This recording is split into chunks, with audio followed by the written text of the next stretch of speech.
Hi everyone, Namaste, welcome और welcome back to my channel Colors of Life and welcome to another video. I hope आप सब अच्छे होंगे. I am back again with another tuberculosis Q&A video. जो भी सवाल आप लोगों ने TB से रिलेटेड पूछा है उसी का जवाब देने वाली हूँ. And if you're new here, hi, my name is Aarti.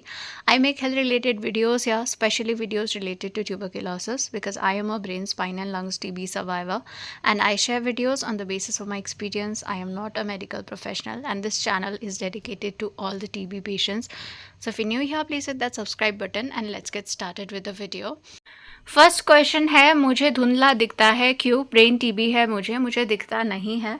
आपको धुंधला दिखता है, मे बी आपको जो है मेडिसिन के साइड इफ़ेक्ट हो रहे हैं. टीबी का एक मेडिसिन है इथैम्ब्यूटोल, उसका जो है आपकी आंखों में साइड इफ़ेक्ट होता है, आपको विजन प्रॉब्लम होता है और किसी किसी को विजन में बहुत ज़्यादा ही प्रॉब्लम होता है. तो ये प्रॉब्लम जो है इग्नोर करने वाली प्रॉब्लम बिल्कुल भी नहीं है. आप ऐसा नहीं कर सकते कि मेडिसिन का साइड इफ़ेक्ट ही तो है, ऐसे करके इग्नोर नहीं कर सकता है. आपको अपने ट्रीटिंग डॉक्टर को बताना चाहिए. साथ ही साथ आपको जो है आई स्पेशलिस्ट को दिखा के आप आँखों का चेकअप कराइए. और अगर आपके आँखों में कुछ प्रॉब्लम निकलता है आँखों के टेस्ट में, तो डॉक्टर्स डिसाइड करते हैं कि वो मेडिसिन का क्या करना है. जैसे मुझे भी जो है आँखों में प्रॉब्लम हुआ था टीबी ट्रीटमेंट के दौरान, तो मैंने जब अपने डॉक्टर को बताया तो उन्होंने मुझे आई डॉक्टर के पास रेफ़र कर दिया. और मेरा जब आँखों का चेकअप हुआ तो मुझे आँखों में 2 प्रॉब्लम्स कुछ निकले थे. तो उसके बाद जो है जो मेरा इथैम्ब्यूटोल टैबलेट था वो बंद करके उन्होंने फिर दूसरे टैबलेट्स चलाए थे. तो कभी वो टैबलेट बंद करते हैं, कभी उसका डोज कम करते हैं, वो डॉक्टर्स आपकी रिपोर्ट देख के डिसाइड करता है. तो आपको अपने ट्रीटिंग डॉक्टर को बताना चाहिए और आपको जो है आँखों के डॉक्टर को दिखा के अपना आँखों का टेस्ट ज़रूर कराना चाहिए. नेक्स्ट क्वेश्चन है, न्यूरोपैथी की प्रॉब्लम कभी ठीक होगा? क्योंकि मुझे जलन, झंझनाहट, दर्द होता है पैरों में. जब तक आपकी मेडिसिन चल रही है तब तक कम ज़्यादा जो है ये प्रॉब्लम चलता है, क्योंकि आपकी मेडिसिन का साइड इफ़ेक्ट है. तो ये प्रॉब्लम जो है जलन, झंझनाहट, दर्द, नमनेस, ये सब होता है. अगर आपको टीबी के टैबलेट के साथ पायरिडॉक्सिन की टैबलेट दी है, विटामिन B6 की टैबलेट दी है, तो आप वो मिस ना करें, ज़रूर वो टैबलेट लेना है. उसके अलावा जो है आप अपने डाइट में विटामिन B6 और विटामिन B12 रिच फूड ज़रूर इंक्लूड करिए. मैंने ऑलरेडी वीडियोस में बताया हुआ है, तो आप सर्च करके भी देख सकते हैं vitamin B6 colours of life करके. तो आप अपने डाइट में जो भी food items vitamin B6, vitamin B12 rich होता है वो अपने फूड डाइट में इंक्लूड करिए. और अगर आपको ये जलन, झंझनाहट, नमनेस, दर्द बहुत ज़्यादा होता है तो आप न्यूरोलॉजिस्ट को दिखा सकते हैं. न्यूरोलॉजिस्ट आपको न्यूरोपैथी के लिए अलग से टैबलेट देते हैं. आप अपने ट्रीटिंग डॉक्टर को बताइए और ट्रीटिंग डॉक्टर अगर आपको कुछ टैबलेट देते हैं तो सही है, नहीं तो आप जो है न्यूरोलॉजिस्ट को दिखा सकते हैं. नेक्स्ट क्वेश्चन है, मेरा भी 1.5 मंथ से हेडेक हो रहा है. मेडिसिन खाने के बाद रिलैक्स होता है, फिर से शुरू होता है. क्या मुझे न्यूरोलॉजिस्ट के पास जाना चाहिए? डेफिनेटली आपको न्यूरोलॉजिस्ट के पास जाना चाहिए, क्योंकि आप जब मेडिसिन ले रहे हो आपका हेडेक ठीक हो रहा है, फिर से आपका शुरू हो रहा है. तो अगर 1.5 महीने के अंदर आपको बहुत ज़्यादा ही हेडेक हुआ है, मेडिसिन से टेम्परेरी रिलीफ हुआ है, फिर से आपको शुरू हुआ है, तो आपको न्यूरोलॉजिस्ट के पास जाना चाहिए, उनको दिखाना चाहिए. नेक्स्ट है, मैम मेरी शादी को 4 महीने हुए थे और उसके बाद मेरी वाइफ को टीबी का पता चला और उसके लंग्स बिल्कुल ख़राब हो गए थे, वो एक्सपायर्ड हो गए.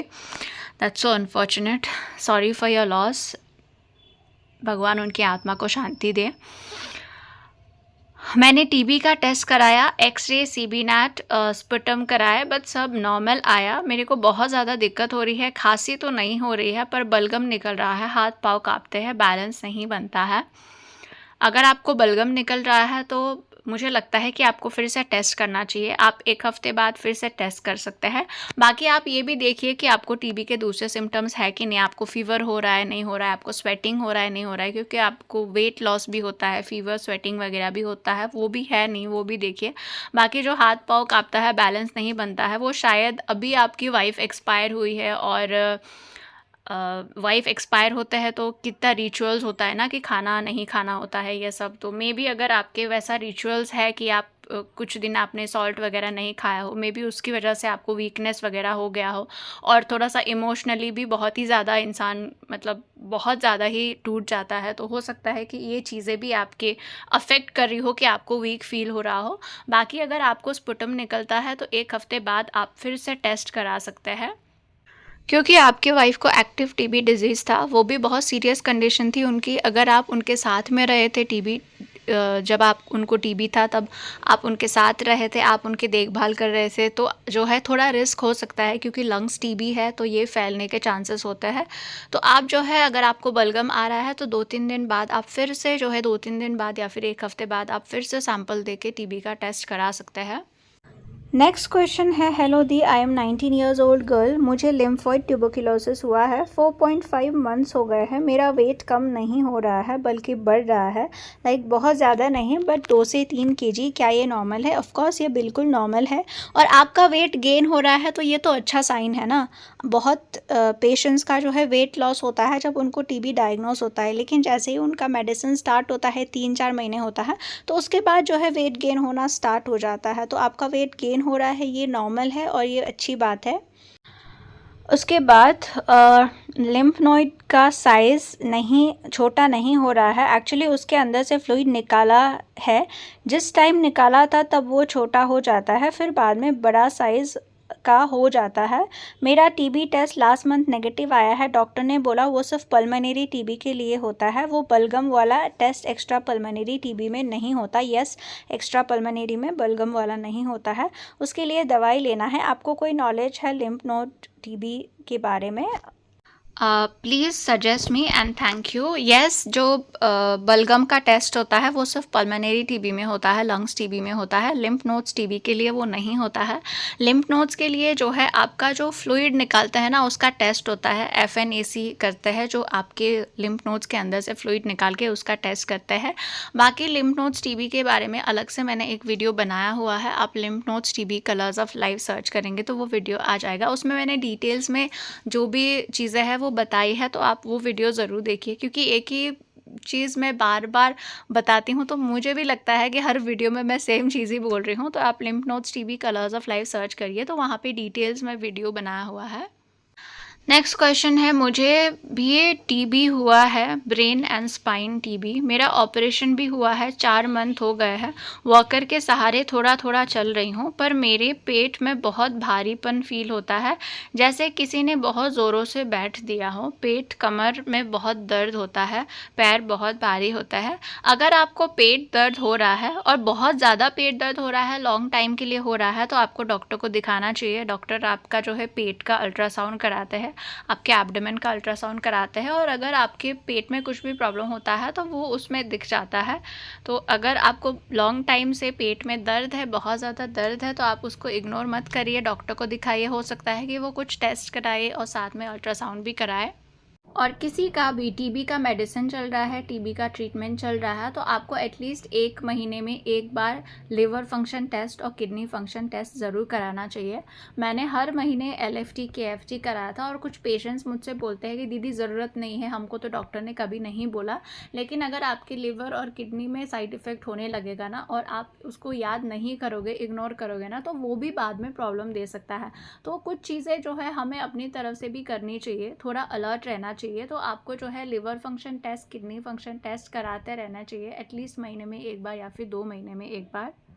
आज का लास्ट क्वेश्चन, और शायद बहुत कॉमन क्वेश्चन है नाउअडेज, कि दीदी वीकनेस बहुत ज़्यादा हो रहा है, वीकनेस को कैसे दूर करें? अब वीकनेस जो होता है ना, आपको कमज़ोरी होता है ना, उसके बहुत सारे कारण होते हैं। जिन लोगों को कोई बीमारी नहीं होती है उनको भी कमज़ोरी हो सकती है, किसी को न्यूट्रिशनल डेफिशिएंसीज होती है, कमज़ोरी होती है, किसी को आप आयरन डेफिशिएंसी हो गया तो भी कमज़ोरी होती है। मुझे कुछ दिन पहले बहुत ज़्यादा वीकनेस लग रहा था, मैं गिर गई थी नीचे, और जब हम क्लिनिक जाके हमने टेस्ट कराया तो मेरा BP लो हो गया था, शुगर लो हो गया था। तो अगर BP शुगर लो होता है तो भी कमज़ोरी होती है। तो अगर आपको कमज़ोरी हल्का हल्का हो रहा है, थोड़ा वीकनेस लग रहा है, तो आप अपने खाने में जो है डाइट अच्छा रखिए। अगर आप नॉनवेज खाते हैं तो हमेशा बोलती हूँ जो भी TB पेशेंट्स नॉनवेज खाते हैं 2 बॉइल्ड एग दिन में ज़रूर खाना। अगर आपको सूट नहीं करता है, अंडा 2 नहीं खा सकते तो 1 तो खाओ ही खाओ। उसके बाद आप मटन चिकन का सूप पी सकते हो। और अगर आप वेजिटेरियन हैं तो भी आप जो है मिल्क प्रोडक्ट्स खाइए, पनीर, दही, दूध, पल्सेस खाइए, दाल वगैरह खाइए। तो जो है आप अपना डाइट अच्छा करिए। उसके बाद अगर आपको वीकनेस बहुत ज़्यादा लग रहा है तो आप जो है डॉक्टर को एक बार ज़रूर दिखाइए, क्योंकि वीकनेस होने के बहुत कारण हो सकते हैं और डॉक्टर को जो भी टेस्ट ज़रूरी लगता है वो सब टेस्ट करता है। क्योंकि मुझे भी कुछ टाइम पहले जो है थोड़ा चक्कर-वक्कर आता था, वीकनेस लगता था। जब मैंने डॉक्टर को दिखाया, मेरा उन्होंने सीबीसी कराया तो मेरा हीमोग्लोबिन बहुत कम था, फिर मुझे एनीमिया हो गया था। तो ये सब होता है। तो अगर आपको बहुत ज़्यादा ही वो वीकनेस होता है, बहुत ज़्यादा ही आपको कमज़ोरी लगती है, तो आप डॉक्टर को दिखाइए। वो नॉर्मल जो भी आपको ब्लड टेस्ट वगैरह कराना है वो कराएँगे, और अपना बीपी जो है टाइम टू टाइम चेक करते रहिए। सो फ्रेंड्स, आज के लिए इतने ही क्वेश्चंस थे। I hope you guys find this helpful. अगर आप लोग को ट्यूबरक्लोसिस से रिलेटेड कोई भी वीडियो देखना है तो आप जो है मेरे चैनल पे टीबी रिलेटेड वीडियोस देख सकते हैं। Thank you so much for watching. Bye bye.